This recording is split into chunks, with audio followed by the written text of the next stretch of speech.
की जय। श्री हनुमान जी महाराज की जय।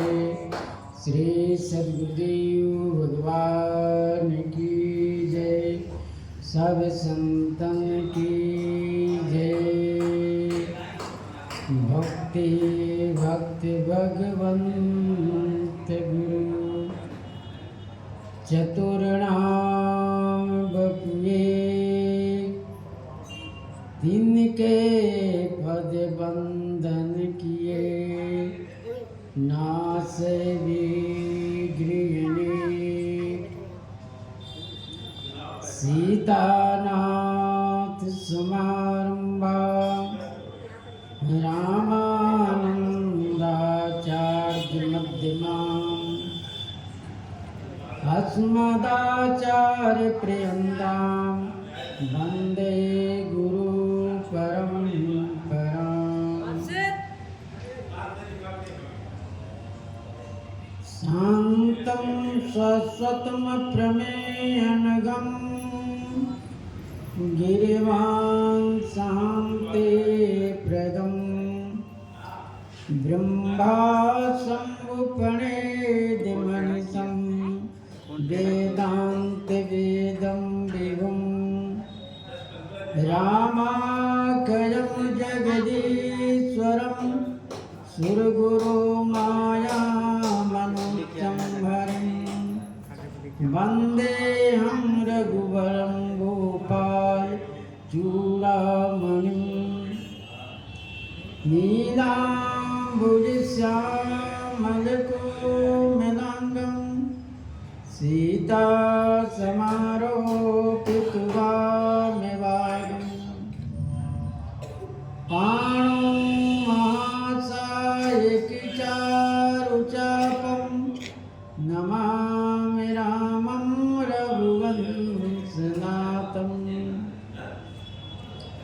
अतुलितबलधामं वेङ्कटशैलावदेहं दनुजवनकृशानं जाननामग्रगण्यं सकलगुणनिधानं वारणानामधीशं रघुपतिप्रियभक्तं वातजातं नमामि। श्री गुरु चरण सरोज रज निज मन मुकुर सुधारि वरणो रघुवर विमल जस जो दायकि फल चार सिया वर रामचंद्र की जय। श्री राम जय जय राम। श्री राम जय जय राम। श्री राम जय जय राम। श्री राम जय जय राम। श्री राम जय जय राम। श्री राम जय राम। श्री राम जय जय राम। जय जय राम। श्री सीताराम महाराज की जय। श्री हनुमान जी महाराज की जय। पूर्व प्रसंग में श्री गोस्वामी जी महाराज वर्णन किए कि प्रभु श्री राम विश्वामित्र ऋषियों के साथ में रंगभूमि पधार रहे हैं। रंगभूमि में जब पधार गए, चल रहे हैं, सब लोग बैठे हुए हैं और यह वहां तक पहुंचना ही चाह रहे हैं। इसी बीच गोस्वामी जी महाराज ने इनकी कौन किस भाव से देख रहा है इनको दर्शन कर रहा वो दर्शित कर। गोस्वामी जी कहे कि जिनकी रही भावना जैसी प्रभु मूरत तिन देखें तैसी, वे लोग उसी प्रकार से देख रहे हैं। वीर लोग वीर रस में देख रहे हैं, भक्त लोग अपने इष्ट देव को रूप में देख रहे हैं, और जो असुर देवता राक्षस ये लोग छल से वेश बनाए हुए हैं। तो इन लोगों को काल रूप दिखाई दे रहा है, क्योंकि काल स्वयं किसी को मारने नहीं आता, वह किसी न किसी दूसरे रूप में दूसरे को प्रेरित कर कर वह काल व्यक्ति को मारता है। ठीक उसी प्रकार से श्री राम जी को काल रूप दिखाई दे रहा है, क्योंकि वो छल किए हुए हैं। छली मलिन कतहु नहीं प्रीति, छली आदमी और मलिन आदमी को किसी पर जल्दी विश्वास नहीं होता। जैसे कौवा किसी पर विश्वास नहीं करता, क्योंकि छली है, मलिन है। ठीक उसी प्रकार से इन लोग छल से वेश बनाए। तब उसके बाद में श्री राम जी कहते हैं, जनक जाति जितने निमिवंशी लोग हैं, उन लोगों ने देखा कि हमारा एक इनके साथ कैसा संबंध है। सब लोग अपने अपने भावना के अनुसार प्रभु का दर्शन कर रहे हैं। इसी बीच दर्शन करते हुए कहे कि इनका स्वरूप ये क्या क्या पहने हैं। जैसे फुलवारी प्रसंग में सखियों ने जब प्रकट हो गए, तो प्रकट होने के बाद में राम जी के स्वरूप का वर्णन किए गोस्वामी। वो क्या क्या पहने, कैसे लग रहे हैं, ठीक उसी प्रकार से यहाँ गोस्वामी जी ने दर्शाए कि देखो ये क्या पहने हुए हैं, कैसे चल रहे हैं, कैसे इनकी शरीर की सुंदरता है, वही वर्णन कर रहे हैं। राजत राज समाज महा कौशल राज किशोर, सुंदर श्यामल तगोर तन विलोचन चोर।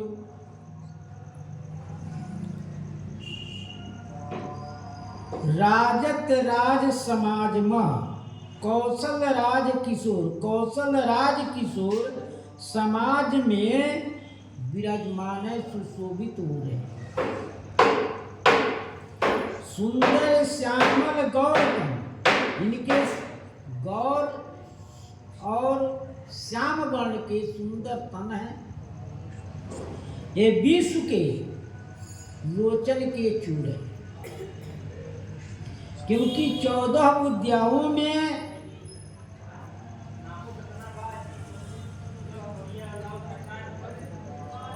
चोर विद्या भी यहाँ वर्णन किया गया। चोरी करना सबकी वास की बात थी, वह भी चोरी राजा और उनके रक्षकों को हटा आंख बचाकर किया जाता है, जिसे हम पकड़े नहीं जाए।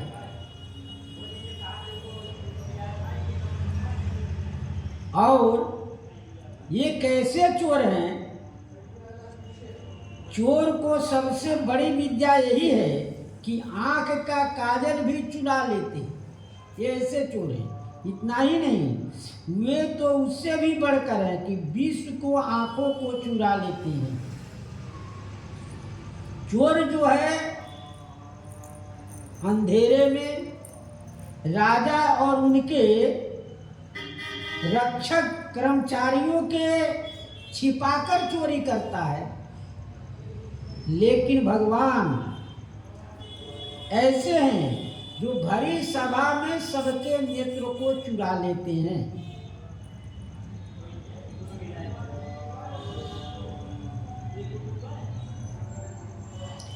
जिसे जो कोई देखता है उनको देखते ही रह जाता है। चुराने का मतलब यही है कि हम जिसको देखें हम उनके ऊपर आसक्त हो गए, उनसे हमारा नेत्र हटे ही नहीं कि वह किधर गए। उनके रूप को देखने के लिए ललायत रहते हैं। जैसे महाराज परीक्षित का जब जन्म हुआ तो महाराज परीक्षित जी सोच रहे हैं कि जो हमको गर्भ में रक्षा किया उन्हीं का दर्शन करेंगे। वो कैसे थे जो हमारे गर्भ के चारों तरफ घूमते, तो उनका दर्शन हम करें। इसलिए उनके दर्शन के लिए हमेशा लगाए जाते, देखते थे और देखकर सब आंख बंद कर देते थे। एक बार देखे किसी की तरफ फिर बंद कर लिया, क्योंकि वो समझते रहे कि हम जिनका वो दर्शन गर्भ में किए हैं वो तो है ही नहीं। इस प्रकार यह कौन देखे कौन पकड़े, स्वयं जो आंख ही चुरा लेते हैं तो इनको पकड़ेगा कौन। इस प्रकार से विश्व विलोचन चोर है ये। सहज मनोहर मूर्ति दो, कोटि काम उपमा लघु सोऊ।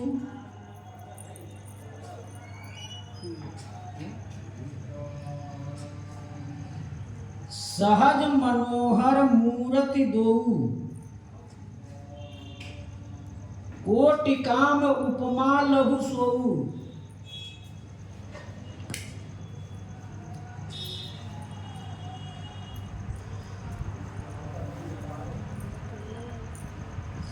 सहज मनोहर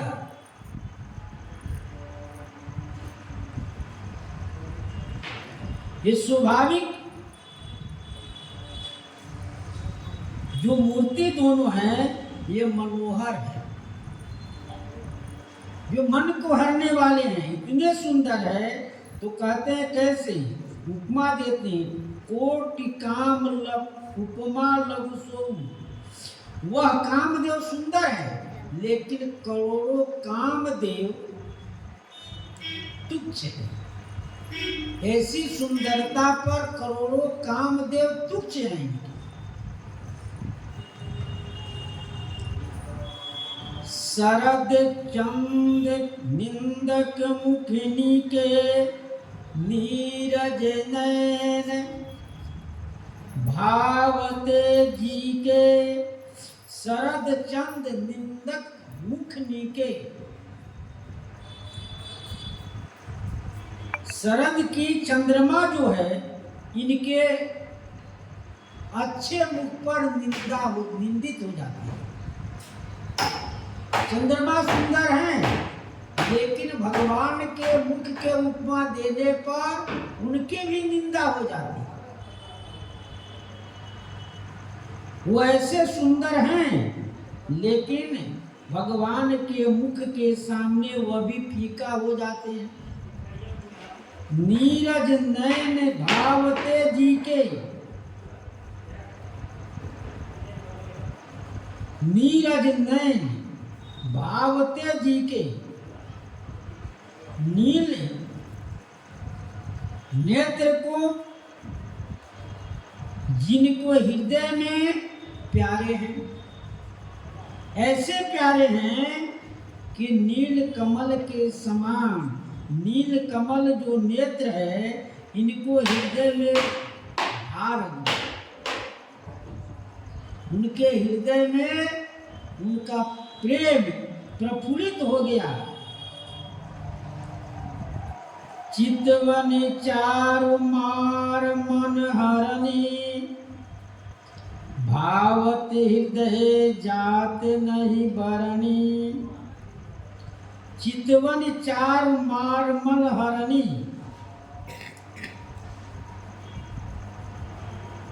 जो चितवने हैं इतने सुंदर है, मान मन हरणी, कामदेव को मन को हरण करने वाली। वो जिसके तरफ देख लेते हैं उनके मन को हरण कर लेते हैं। तो कहते हैं चितवनी चार माल मर हरणी, भावत हृदय जात नहीं भरणी। हृदय को अत्यंत अच्छा लगता है, लेकिन जात नहीं भरनी, वर्णन नहीं किया जा सकता। जैसे घड़े में पानी भरा हुआ है, फिर उस पर पानी रखा जाए तो बाहर निकल जाता है, तो अंदर तो इतना प्रेम भरा हुआ है, अंदर इतने उनके हृदय प्रेम भरा है, तो और दूसरा प्रेम कैसे उसमें जाएगा। इसलिए कह रहे हैं कि उनका जो देखना है वह मानो मन को हरण करने वाली है। भावत हृदय जात नहीं वर्णी, तो हृदय को कितना अच्छा लग रहा है यह वर्णन नहीं किया जा सकता। इतना अच्छे लग रहे हैं कि कौन से मुख से वर्णन किया जाए, कैसे वर्णन किया जाए। कल कपोल श्रुति कुंडल लोला, चिबुक अधर सुंदर मृदु बोला। कल कपोल, गाल सुंदर है, कान श्रुति माने काल, कुंडलों में चमचमा रहा है, डोल रहा है। गाल इनके सुंदर है, श्रुति कान में कुंडल हिल रहा है, चंचल है, वह स्थिर नहीं, चल रहे हैं तो हिल रहा है। और चिबुक अधर सुंदर मृदु बोला, चिबुक अधर माने दाढ़ी और अधर ओठ सुंदर है, मृदु बोला, इतने सुंदर बोल रहे हैं, इतने धीरे धीरे बोल रहे हैं कि विश्वामित्र जी के अगल बगल दोनों भाई चल रहे हैं। चलने से उनकी वाणी इतनी सुंदर है। गीतावली में गोस्वामी जी महाराज वर्णन किए कि वह कैसे दोनों भाई बोल रहे हैं। यह धीरे धीरे इतने सुंदर बोल रहे हैं जिसका वर्णन गोस्वामी जी महाराज गीतावली भाई सो कहत कौशिक ही सकुचात, भाई सो कहत बात। धीरे से जब कोई व्यक्ति कहता है कान में कोई बात, तो धीरे से उनके कान में कहता, कोई दूसरा कोई ना सुने। तो इतने सुंदर कोमल बोल रहे हैं। भाई सो कहत बात कौशिक ही सकुचात, मुनि कौशिक के संकुचित हो रहा है। मुनि कौशिक जी इस बात को सुन न ले, इसलिए संकुचित हो रहा है इनको। बोले घन घोर से, बोले घन घोर से, बोलते थोड़े थोड़े हैं। और श्री विश्वामित्र से सकुचाकर और मेघ के समान गंभीर शब्दों में बोले, तथा अधिक नहीं बोलते हैं, थोड़े थोड़े, थोड़ा सा बोले रुक गए। सन्मुख सबहि बिलोकत सबहि नीके, क्योंकि सामने सभी देख रहे हैं, सबकी दृष्टि इनके ऊपर है कि आप क्या कर रहे हैं। कृपा सुहेरत हंसे तुलसी की ओर, सबकी दृष्टि इनके ऊपर है। तो गोस्वामी जी कहते हैं कि और भी कृपा रूपी हंसकर देख रहे हैं, हंसकर भी देख रहे हैं और बोल भी रहे हैं। इसलिए चिबुक अधर सुंदर मृदु बोला, कुमुद बंधु कर निंदक हासा, भ्रिकुट विकट मनोहर नासा।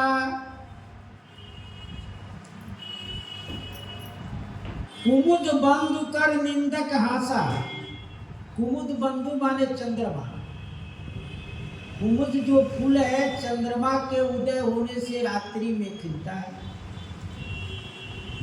जिसका सही जिससे वो उससे बढ़ता है, उससे उसको भाई कहा गया। चंद्रमा के किरण को इनके हंसी निंदा करने वाले ऐसे हंसते हैं कि मानो चंद्रमा का किरण जो है लज्जित हो जाए। भ्रिकुट विकट भव्य भयंकर है, मनोहर हासा, और हंसी जो है नासा जो है मन को हरने वाला है। क्योंकि नासिका का उपमा अश्विनी कुमार से दिया गया है। जासु घ्राण अश्विनी कुमारा, क्यों देवताओं में सबसे सुंदर अश्विनी कुमार है। और दो भाई हैं तो नाक भी दो है, इसीलिए नासिका का उपमा अश्विनी कुमार से दिया गया।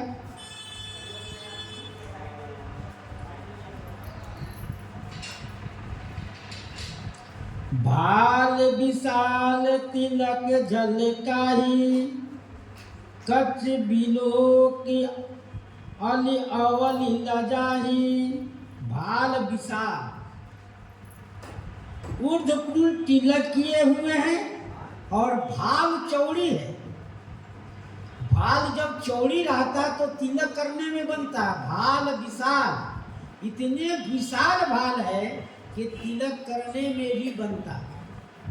किसी की ललाट छोटा रहो तो तिलक में नहीं बनता।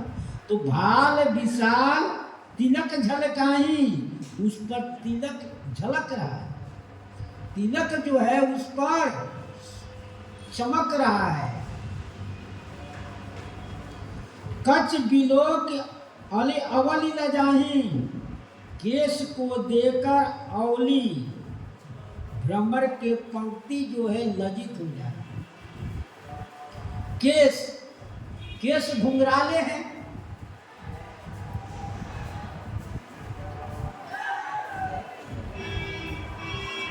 केश घुंघराले हैं। कच्छ बिलोक अली अवली लजाही,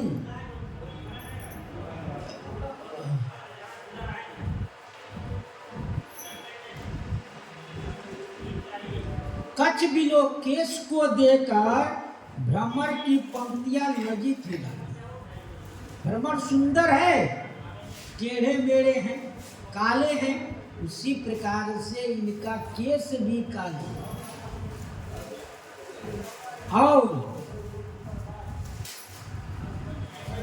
एक नहीं अनेकों केस हैं, केस बहुत है, इसलिए कहा गया कि उनकी पंक्ति, भ्रमर की पंक्ति जो है लज्जित हो जाती है। पीत चौतनी सिरन सुहाई, कुसुम कली बीच बीच बनाई। पीत चौतनी सिरन सुहाई, पीले रंग की टोपी पहने हुए हैं। सिरन सुहाई, सिर पर सुशोभित है, क्योंकि पीले रंग वीर की शोभा है। अभी फुलवारी में मोर पंख की टोपी पहने थे, उसको बीच बीच में सुंदर फूलों की कलियां लगी थी। ठीक उसी प्रकार यहाँ भी। और जब बगीचा घूमने गए तब लाल रंग की टोपी पहने थे। कुसुम कली बीच बीच बनाई,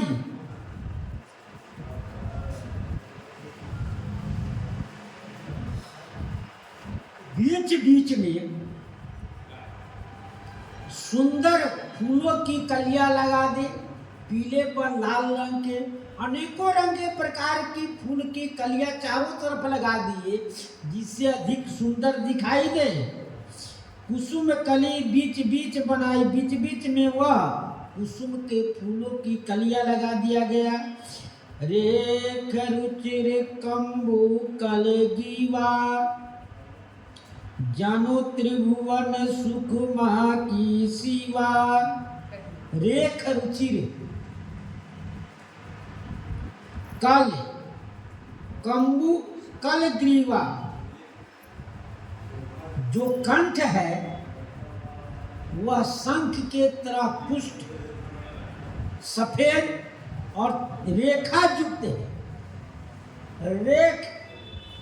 रेखे रुचिर, जिस शंख में चिन्ह होता है ठीक उसी प्रकार इनके गले में चिन्ह है।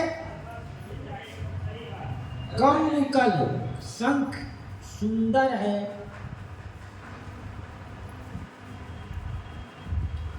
जनु त्रिभुवन सुखमा के सिवा, जनु मानो त्रिभुवन की सुखमा की शोभा की सीमा। जनु मानो त्रिभुवन, पाताल लोक, स्वर्ग लोक और भूतल में तीनों भुवन की सुखमा की शोभा है। आत्मा आनंदित हो रहे हैं। इतनी की शोभा को वर्णन किए गोस्वामी जी महाराज कह रहे हैं कि देखो ये कैसे है, तो कहते तीनों भुवन की, एक नहीं तीनों भुवन के सुखमा की सीमा। इसके आगे इनकी शोभा की वर्णन नहीं हो सकता। जो भी कुछ इनकी शोभा है वह अवर्णनीय है। कुंजर मणिकंठा ललिते पूरन तुलसी का माल, वृषभ कंद के हरिठवनी, बल निधि बाहु विशाल। कुंजर मणिकंठा ललित पूरन तुलसी का माल, कुंजर मणि कंठा ललित, गले में सुंदर गजमुक्ता हाथी की मुक्ता मणि माला हुआ। कंठा बड़ा बड़ा, छोटा नहीं बड़ा बड़ा कंठा, जिसके बड़ा बड़ा कहते वो कंठा होता है। और पूरन तुलसी का माल, हृदय में मंजरी सहित तुलसी की माला, तुलसी की माला पहने हुए हैं। वृषभ कंध, अब बैल के समान उनके कंधे हैं। के हरि ठवनी, के हरि ठवनी, जैसे सिंह चलता है और थोड़ा देर देखता है फिर चलता है। अकड़, ठवनी माने अकड़ कहिए चाहे अकड़ ही, ठीक सिंह चलेगा तो देखेगा, चार दो खड़ा हो जाएगा फिर चलेगा। उसके बाद में कहते हैं बल निधि, बल के समुद्र है। बाहु विशाल, इनके भुजा विशाल है।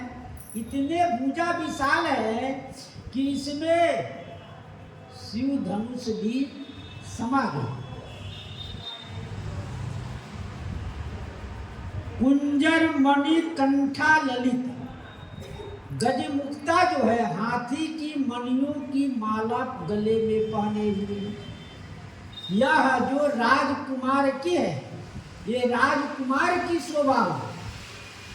राजकुमार जितने होते हैं वो क्या होते हैं, गजमुक्ता की माला पहनते हैं।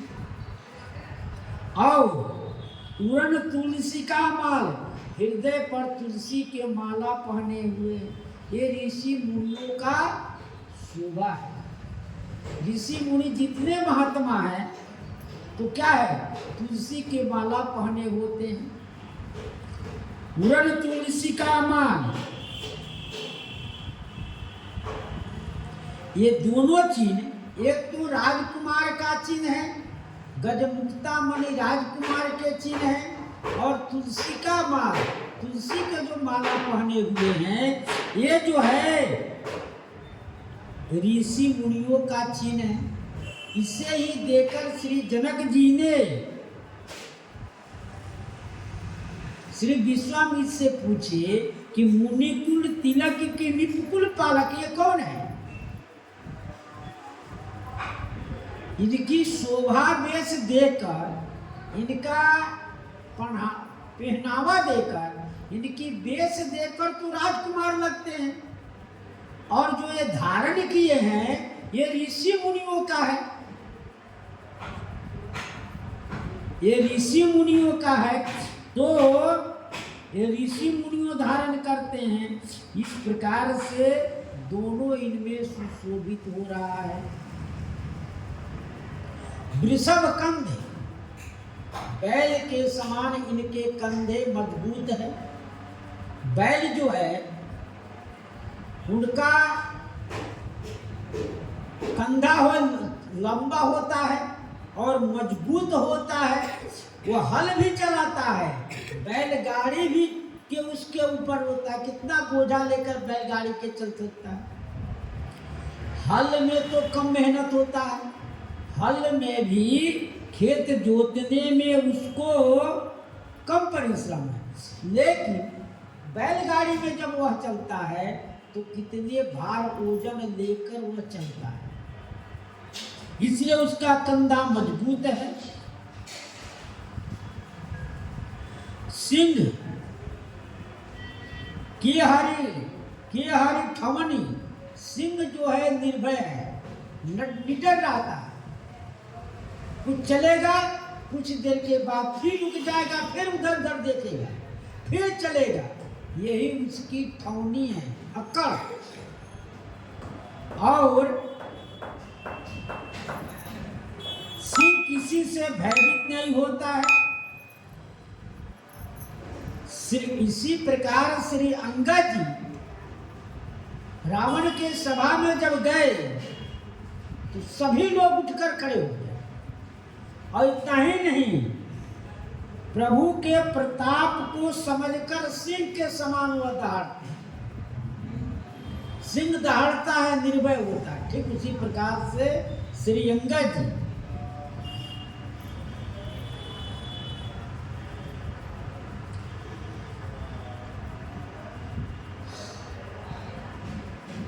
बल निधि, बल के समुद्र हैं, बल के समुद्र हैं। बाहु विशाल, इनके अजान बाहु है। घुटना के नीचे जिसका बाएं अजान बाहु होता है, लेकिन बाहु के उपमा कैसे दिया गया? फुलवारी प्रसंग में बाहु के उपमा दिया गया हाथी के बच्चे के सूंड के तरह। हाथी के बच्चे के सूंड के तरह इनके भुजा उतार चढ़ाव और मजबूत है। यहाँ शंकर जी के चाप को तोड़ना है। शंकर चाप जहाज सागर रघुबर बाहुबल, क्योंकि भगवान शंकर के चाप जो है, धनुष जो है, इसी जहाज में डूबेगा कि अपने बाहुबल से तोड़ेंगे, टूटना ही डूबने के समान।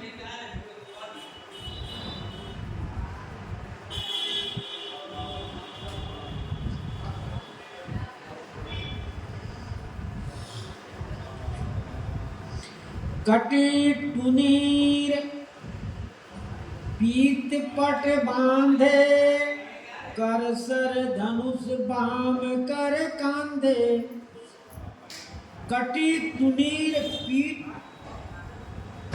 पट बांधे, कमर में तुनीर धारण किए हुए हैं, तरकस धारण किए हुए हैं, पीठ पट बांधे और पीले पीताम्बरी से उसको बांधे हुए, पीला पीताम्बरी धारण किए हुए हैं और धारण करके फिर ऊपर से कर सर धनुष बाम कर बर कांधे। कर सर, दाहिने हाथ में बाण धारण किए हुए हैं।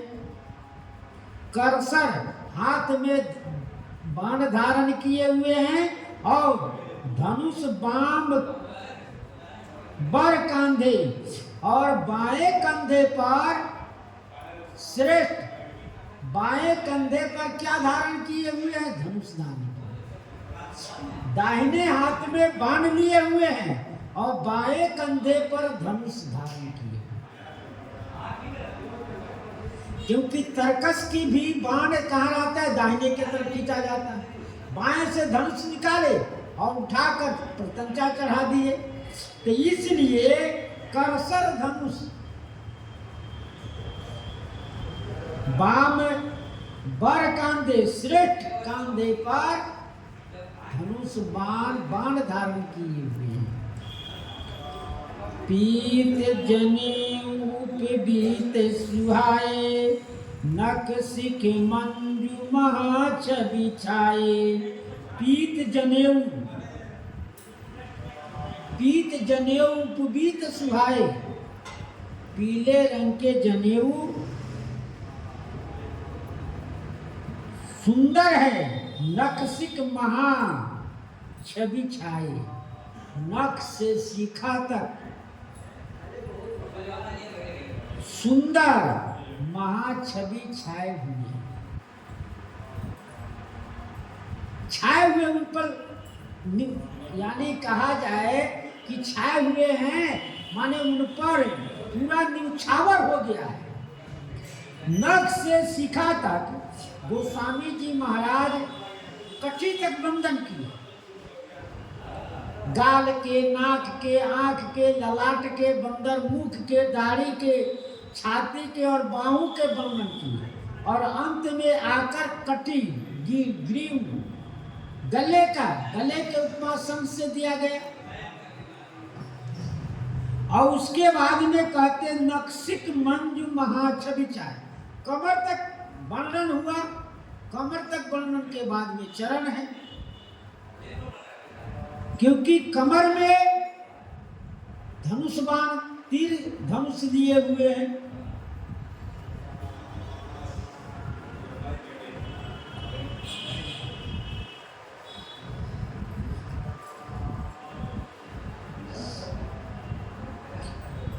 देख लोग सब भय सुखाई, एकटक लोचन चलत न तारे। देख लोग सब भय सुखाई, देखकर सब लोग सुखी हो गए। एक तो पहले कहा है कि सब लोग अपनी अपनी भावना के अनुसार देख रहे हैं, लेकिन यहाँ कह रहे गोस्वामी जी देख लोग सब है सुखाए। कुछ लोग इनके देखकर दुखित भी हैं, जैसे छली मलिन, छली राजा जो है, जो छल किए हुए हैं, वो कैसे हैं? वो दुखित है, भय को भयभीत हो रहा है, उनको तो भय लग रहा है, लेकिन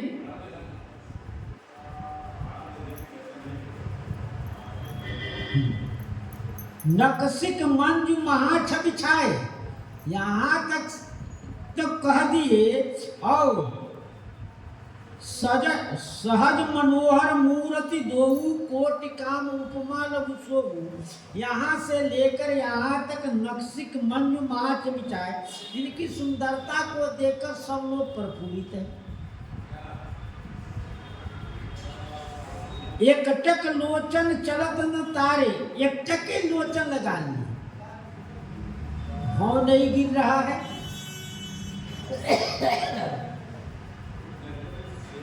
पुतली भी इधर से उधर नहीं घूम रहा है, एक बैठ सुन ताक रहा टक लगा। जो काली बिंदी है अंदर, उसी में दर्शन होता है, तो काली बिंदी भी इधर से उधर नहीं देख रहा। एक टक, जैसे कोई फोटो चित्र बना दिया जाए तो हिलता डुलता नहीं, बिल्कुल जैसा आप रख दीजिए वैसे रहता है। ठीक उसी प्रकार से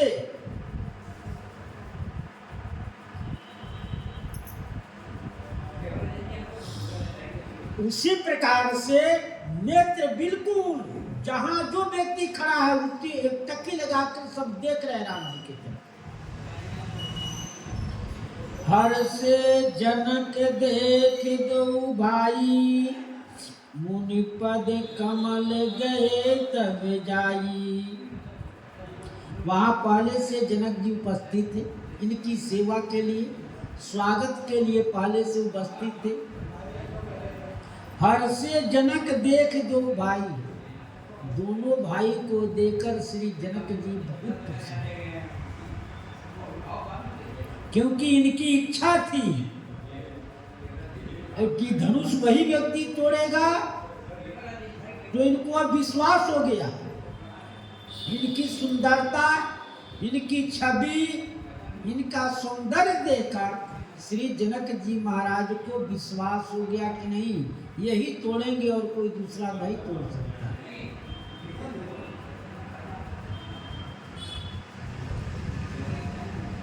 मुनिपद कमल गए तब जाए, तब जाकर गुरु महाराज के श्री विश्वामित्र जी के चरणों में प्रणाम किए। जाकर उनके चरण प्रणाम किए और कर विनती निज कथा सुनाई, रंग अवन सब मुनि दिखाई। कर विनती, प्रार्थना करके निज कथा सुनाई, अपनी कथा कर विनती, प्रार्थना किए कि महाराज यह जग क्यों हो रहा है, जग होने का क्या प्रयोजन है, इतने दीप दीप के भूपति क्यों आए हुए हैं, इन सब कथा सुनाए। श्री जनक जी कह रहे हैं कि हमारे पूर्वज में, निमि महाराज के कुल में 6वें पीढ़ी में देवरात नाम की एक राजा हुए। उन्हीं के यहाँ ये धनुष धरोहर के रूप में रखा गया। कब? जब शिव जी महाराज दक्ष के जग को नष्ट किए, ऐसा बराह पुराण में, कुर्म पुराण में वर्णन है कि भगवान शिव क्रोधित होकर सती जी शरीर त्याग दी। जब सती जी तन त्यागी तो सूचना मिलने के बाद शंकर जी आए, लेकिन इस रामायण के अनुसार नहीं है। रामायण में यह है कि शंकर जी के वीरभद्र आकर नष्ट किए। पूर्व पुराण में ऐसी कथा है कि शिव जी आकर उस जग को नष्ट किए। नष्ट करने के बाद में देवताओं से कहे कि आपने हमारा भाग नहीं दिए हैं, हमारा भी भाग था इसमें, क्योंकि ब्रह्मा विष्णु महेश का जब भाग नहीं होगा तो भाग हमारा भी है। भाग देने के बाद में आप सब नहीं दिए, मैं सबको आपके इस धनुष से सिर काट दूंगा। देवताओं ने बहुत विनय प्रार्थना करने पर शंकर जी प्रसन्न हो गए और वही धनुष देवरात जी इनके भगत थे, शंकर जी उनको दे दे के देव धनुष आप रख लो। और दूसरी कथा है, श्री जनक जी महाराज श्री विश्वामित्र जी से कहते हैं, मैंने जग करने के लिए हल चला रहा था। हल के अगले भाग को सीत कहते हैं, जिसमें फार लगा रहता है, काठ का रहता है और आगे लोहा का रहता है, जिसको सीत कहते हैं। और वह हल से श्री सीता जी एक कन्या उत्पन्न हुई, जिनका नाम सीता रखा गया। और इस अयोनिजा कन्या के शुल्क में, यानी इनके ही विवाह के लिए यह धनुष को रखा गया प्रतिज्ञा के लिए। श्री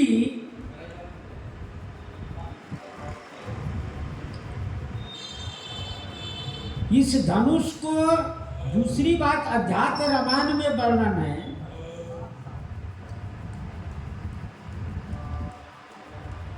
अनेक राजा जब यह धनुष रखा गया, श्री ये भी है श्री जानकी जी सखियों को साथ एक बार खेलती कूदती वहां धनुष रखा रहा, क्यों किसी से उठता नहीं रहा। जानकी जी एक बार जनक जी महाराज पूजा करने नहीं गए, श्री जानकी जी गई और वह उठाकर वहां नीचे चौका लगा दी। तब से श्री जनक जी को चिंता हो गया, और चिंता हो गया। जब जानकी जी विवाह जब हुई तो माँ सुनैना को चिंता हुई कि इसका वर कैसे मिलेगा। तब श्री जनक जी कुश के चटाई बिछा के नीचे आसन पर लेट गए। तो भगवान शंकर सपना में आकर कहते हैं, जो धनुष है ना उसका तुम प्रण करो, प्रतिज्ञा करो कि जो इसको चढ़ाएगा तोड़ेगा उसके साथ ही इसका विवाह होगा। तब जनक जी प्रतिज्ञा किए। तो अनेक राजा महाराजा आए, सबों के यहाँ निमंत्रण गया। सब राजा लोग, सुधनवा भी, काशी नरेश भी आया, सुधनवा काशी नरेश था वो भी आया। एक वर्ष तक वह युद्ध हुआ। युद्ध होने के बाद में क्या हुआ, सुधनवा मारा गया और वहां के राजा ध्वज को बनाया गया। रावण की यहाँ भी निमंत्रण गया, बानासुर का भी निमंत्रण। बानासुर रावण ने श्री शंकर जी का भक्त हुआ परिक्रमा करके चला गया। एक वर्ष तक श्री जनक जी करे, एक वर्ष तक राजा लोग आए, लड़ते रहे कि हमको कन्या आप दे दीजिए, लेकिन मैंने कहा कि नहीं, जब तक धनुष नहीं तोड़ोगे तब तक नहीं देंगे। मैंने सब प्रकार से युद्ध किया। जब युद्ध के सारी सामग्री समाप्त हो गया तो मैंने अपनी तपस्या से देवताओं को प्रसन्न किया। देवताओं ने हमको चतुरंगिनी सेना दी। चतुरंगिनी सेना से मैंने उन लोगों के साथ विजय प्राप्त किया। उन लोगों से मैंने युद्ध कर तब यह शांत हुआ है। अध्यात्म रामायण में आया है कि त्रिपुरासुर को शंकर जी ने नाश किए और वही धनुष देवराज को दिया। ये भी है कि शिव जी और विष्णु भगवान का एक बार तो शिव जी धनुष उठाए तो विष्णु भगवान ने अपने क्रोध से उसको जड़ बना दी। जब जड़ बना दिए तो क्या हुआ, वही धनुष यहाँ रह गया। और वह धनुष एक पिनाक जो तो परशुराम जी के पिता जमदग्नि को मिला और वही श्री परशुराम जी को पास आया। वही परशुराम जी जब आएंगे तो कहेंगे इसको कोई नहीं चढ़ाया आया तक, अब चढ़ा दिए तो हम जान जाएंगे कि आप परमात्मा है, ईश्वर है। इस प्रकार से श्री जनक जी महाराज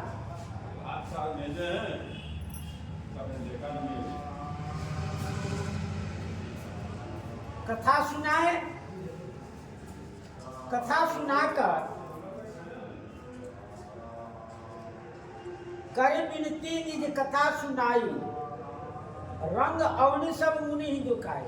रंग भूमि चारों तरफ दिखा दी कि देखिए महाराज यह व्यवस्था है, यह व्यवस्था बनाया गया है। इस प्रकार से श्री जनक जी ने चारों तरफ व्यवस्था बताए।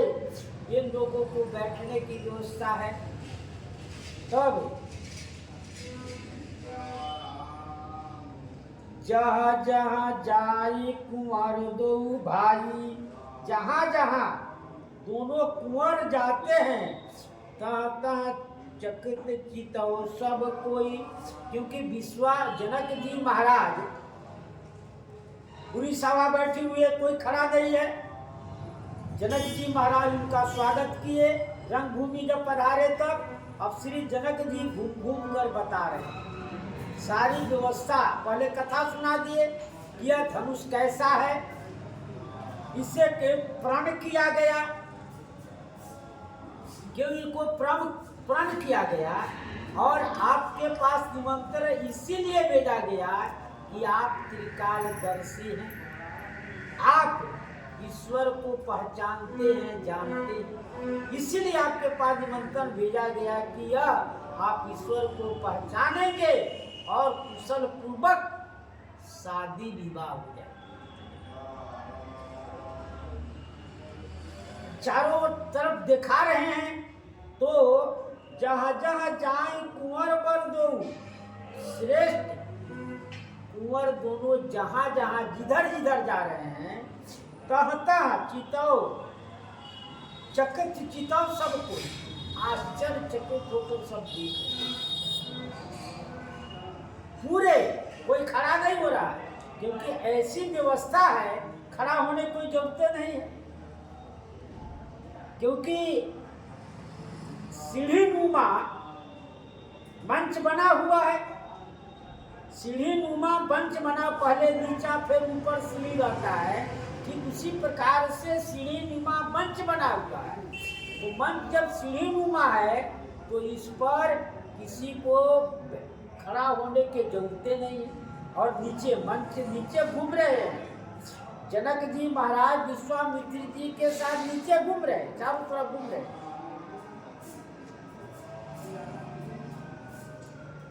निज निज रुचिरा वही सब देखा, को न जान कछु मरम विशेखा, अपनी अपनी इच्छा के राम सब देखा, राम जी को देख रहे हैं। अभी सबकी भावना कह जाए, फिर भी अपनी अपनी इच्छा से, अपनी अपनी रुचि के अनुसार सब देख रहे हैं। और जब देख रहे हैं, को न जान कछु मरम विषय का, इस मन को कोई नहीं जान रहा है, सब कोई जान रहा है कि राम जी हमारे तरफ ही देख रहे हैं। वो कह रहा है न, राम जी हमारे तरफ देख रहे हैं। ये नहीं मान ली कि उधर चले गए तो पीछे वाला, मान ली कि पूरब चले गए तो पश्चिम वाला पीठ हो जाएगा, पीठ हो जाएगा। सो नहीं, वो भी देख रहे हैं कि राम जी हमारी तरफ देख रहे हैं। पूरब की तरफ राम जी मुख है, लेकिन पश्चिम वाला भी सोचे कि राम जी हमारे तरफ देख रहे हैं। इस मर्म को कोई नहीं जान रहा है,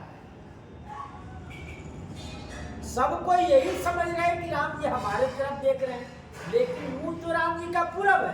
पश्चिम वाला भी जान रहे हैं कि राम जी हमारे तरफ देख रहे हैं। वैसे ही जैसे चित्रकूट में ऋषियों महात्मा जब इकट्ठे हुए तो सबके सन्मुख राम जी है। वो भी करे राम जी हमारे तरफ, वो भी हमारे करे राम जी हमारे तरफ, सन्मुख सबकी ओर है।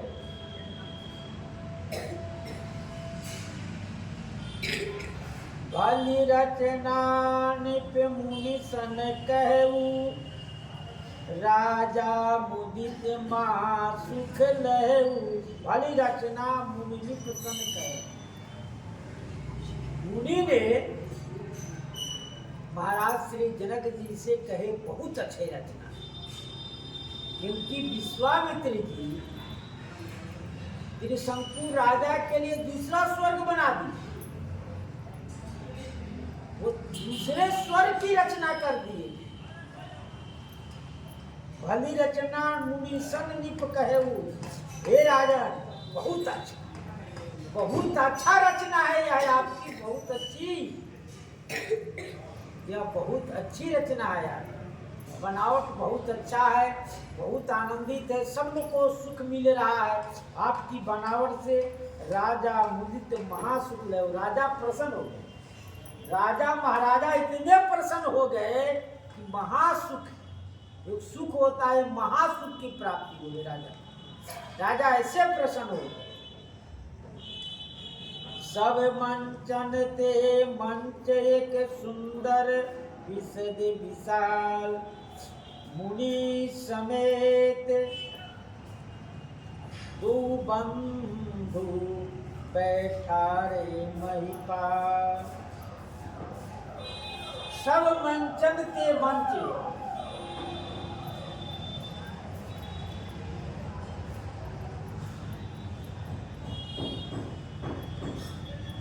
सब मंचन के मंच,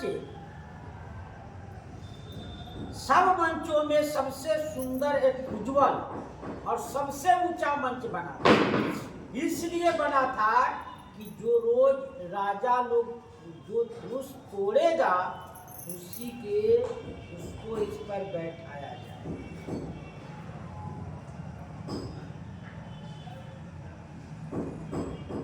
मुनि समेत दो बंधु तहाँ बैठा रे महिपाल। महिपाल राजा जी ने मुनि के समेत उस पर सुंदर दोनों भाई को बैठा, क्योंकि इक्ष्वाकु वंश है। इक्ष्वाकु वंश सभी राजाओं में चक्रवर्ती राजा है, तो ये राजकुमार है, इनको नीचे बैठाना अच्छा नहीं। और मुनि महात्मा जितने राजा लोग आए हुए हैं सब ऋषि महात्माओं के अधीन रहते हैं, इसलिए ऋषि महात्माओं के साथ में राजकुमार को शासन पर बैठा दिया गया। और सुंदर सब लोग देख रहे हैं। और जो कुछ भाव होगा उत्तर प्रसंग में। श्री सीताराम महाराज की जय। श्री राम जय राम, जय जय राम। श्री राम जय राम, जय जय राम। श्री राम जय राम, जय जय राम। श्री राम जय राम, जय जय राम। श्री राम जय राम, जय जय राम। श्री राम जय राम, जय जय राम। श्री राम जय राम, जय जय राम। श्री राम जय राम, जय जय राम। श्री सीताराम राम महाराज की जय। श्री हनुमान जी महाराज की जय। सब संतन की जय। श्री सद्गुरुदेव भगवान की जय। जय जय सीताराम। हर हर